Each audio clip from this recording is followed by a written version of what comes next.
Hello बच्चों, आज हम अपवाह तंत्र के बारे में पढ़ेंगे। राजस्थान के जो अपवाह तंत्र है उसे 3 भागों में बांटा जा सकता है।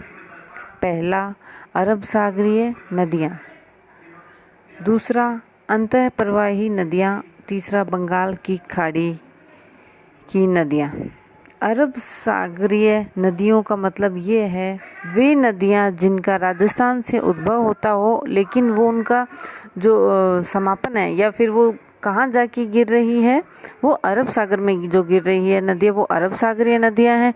जो नदियाँ राजस्थान से उद्गम होकर राजस्थान में ही कहीं लुप्त हो जाती है या ख़त्म हो जाती है, वो अंतः प्रवाही नदियाँ हैं।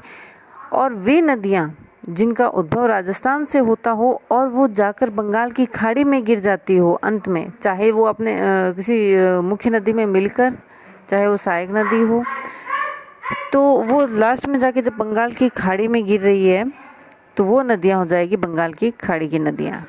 अरब सागरीय नदियाँ जो होती है राजस्थान की कुल नदियों में 17% भाग बनाती है।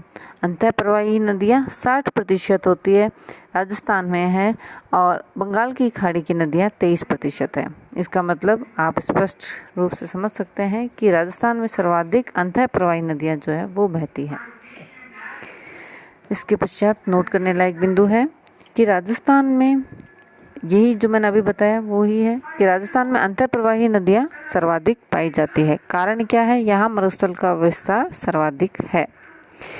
अरावली को राजस्थान की जल विभाजक रेखा कहा जाता है क्योंकि यह बंगाल की खाड़ी और अरब सागर की नदियों को अलग करती है। बच्चों, जल विभाजक का मतलब क्या हो गया? जल को विभाजित करने वाला, अर्थात वो विभाजक जो 2 अलग अलग नदी तंत्र है, एक तो अरब सागर में गिरने वाला है, दूसरा बंगाल की खाड़ी में गिरने वाला है, इन दोनों को जो अलग करने वाला तंत्र है या जो स्थल है वो जल विभाजक है।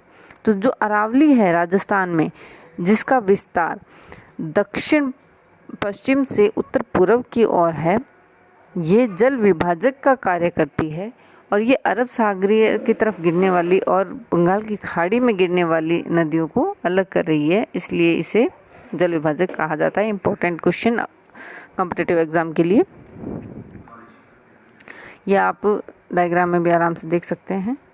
अरावली बना दी गई है, उसी दिशा में बनाई गई है बच्चों, इसमें भी नोट्स में भी जिस दिशा में उसका विस्तार है, और इसके बाएं और दाईं तरफ आप देख सकते हैं अरब सागरीय नदी और नदी तंत्र और बंगाल की खाड़ी नदी तंत्र बनाया गया है। इसके बाद राजस्थान में सतही जल या नदी जल जो है वो देश का 1.16% है। भूमिगत जल राजस्थान में देश का 1.69% है या 69% है।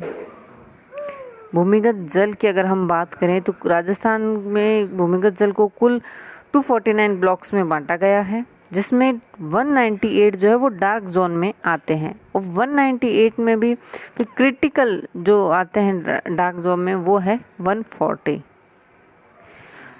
और सुरक्षित जोन की अगर हम बात करें तो वो है 25 जो जोन है वो सुरक्षित जोन है भूमिगत जल की दृष्टि से। अब अरब सागर में गिरने वाली नदियाँ कौन कौन सी हैं? राजस्थान में 4 नदियाँ जो अरब सागर में गिरती है, लूणी, माही, पश्चिमी बनास और साबरमती। आप स्क्रीन पर देख सकते हैं, हमने डायग्राम में भी बना रखा है।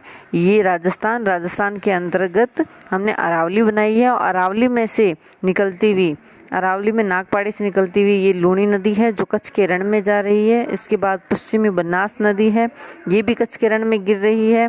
इसके बाद साबरमती नदी है, ये भी अरावली में से ही निकल रही है और ये खंबात की खाड़ी में जाके गिर रही है। और माही नदी जो कि मेहंद झील से निकल रही है, ये राजस्थान में प्रवेश करती हुई फिर खंबात की खाड़ी में जाके गिर रही है। तो इनके बारे में हम विस्तार से हम आगे पढ़ेंगे। सबसे पहले हम लूणी नदी के बारे में पढ़ेंगे विस्तार से। तो बच्चों, लूणी नदी है, इसका उद्गम नाग पहाड़ी अजमेर है, और संगम या ये कहाँ जाके गिर रही है? कच्छ का रण गुजरात में। इसकी लंबाई 495 किलोमीटर है और राजस्थान में इसकी लंबाई 350 किलोमीटर है। बच्चों, this is very important thing that you should know कि आपकी इसकी लंबाई है कहाँ, कितनी, मतलब राजस्थान में कितनी है और टोटल कितनी है, क्योंकि आपसे हो सकता है अलग से राजस्थान के बारे में पूछ लिया जाए कॉम्पिटिटिव एग्जाम्स में, या फिर अलग से इसकी टोटल लंबाई पूछ लिया जाए। क्वेश्चंस क्या पूछ रहे हैं ये आप जब भी अटेंड करें क्वेश्चन को तो ध्यान से करें। अफवाह क्षेत्र, अफवाह क्षेत्र मतलब किस किस जिले से ये लूनी नदी गुजर रही है। तो अफवाह क्षेत्र में इसको हमने ट्रिक से भी बता रखा है, अपना बजाज मतलब किस किस से, ए फॉर अजमेर, प से पाली, ना से नागौर, ब से बाड़मेर, जा से जालौर और ज से जोधपुर। तो इसका अफवाह क्षेत्र है अजमेर, पाली, नागौर, बाड़मेर, जालौर और फिर जोधपुर। सहायक नदियाँ, सहायक नदियाँ लूनी नदी, इसमें भी हमने ट्रिक से लिख रखा है कि सूखी बांडी खारी जो जवाई से मिली, सूकड़ी, बांडी, खारी, जोजड़ी, जवाई, सागी, मीठड़ी, लीलड़ी प्लस गुइया एक नदी और है, ये सब लूनी की सहायक नदियां हैं। आप डायग्राम में भी देख सकते हैं कि नाग पहाड़ी से ये लूनी नदी निकल रही है, अजमेर तक इसको सरस्वती कहते हैं। फिर ये इसके अंदर मिलने वाली जो सहायक नदियां हैं वो आप देख पा रहे हैं।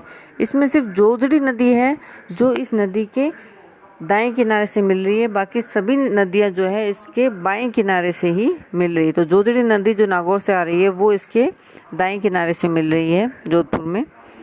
तो इसके जो बाएं किनारे से मिलने वाली नदियां हैं बांडी, लीलड़ी, मीठड़ी, सूकड़ी और जवाई। इसमें बांडी रासायनिक नदी है और बाकी इन गुहिया नदी, इन सब का उद्गम जो है ये पाली से ही हो रहा है। खारी नदी जो जवाई की सहायक नदी है ये सिरोही से निकल रही है और जालौर में जवाई से मिल रही है। सागी नदी भी जालौर से निकल रही है और ये लूनी नदी की सहायक नदी है। नेहड़ रन जालौर में है, इसमें लूनी नदी का पानी आ रहा है। इसके बाद संगम इसका कहाँ हो रहा है, कच्छ का रण में। और जो ये नदियां हैं मीठड़ी, सूकड़ी, जवाई, ये इनसे कहाँ मिल रही है, बाड़मेर में लूनी नदी के अंदर मिल रही है। लूनी के उपनाम क्या है, लूनी को सागरमती भी कहते हैं, जैसे इसमें लिख भी रखा है हमने डायग्राम में भी, सागरमती, लवणवती, आदि मीठी, आदि खारी नदी, अंतः सलीला नदी भी कहा जाता है। रेल या नाडा लूनी के अफवाह क्षेत्र को कहा जाता है, इसका विस्तार मुख्यतः जालौर में है। जोजड़ी नदी, जोजड़ी नदी लूनी नदी के दाईं ओर से मिलने वाली एकमात्र नदी है, लूनी की एकमात्र सहायक नदी जिसका उद्गम अरावली से नहीं होता है, important according to competitive exam. Balotra, Barmer, Luni का पानी खारा होता है, लूनी में बाढ़ इसी क्षेत्र में आती है, मतलब लूनी इससे पहले जो होता है इसका पानी मीठा होता है, लेकिन बालोतरा में इसका पानी खारा हो जाता है। राजस्थान की कुल अफवाह क्षेत्र में लूनी का योगदान 10.40% है। बच्चों आज हम लूनी नदी के बारे में इतना ही चर्चा करेंगे, आगे के वीडियोस में हम लूनी नदी के जो बाकी पोर्शन बचा है उस बारे में और माही, पश्चिमी बनास, साबरमती नदियों के बारे में भी चर्चा करेंगे। Stay safe, stay home. धन्यवाद।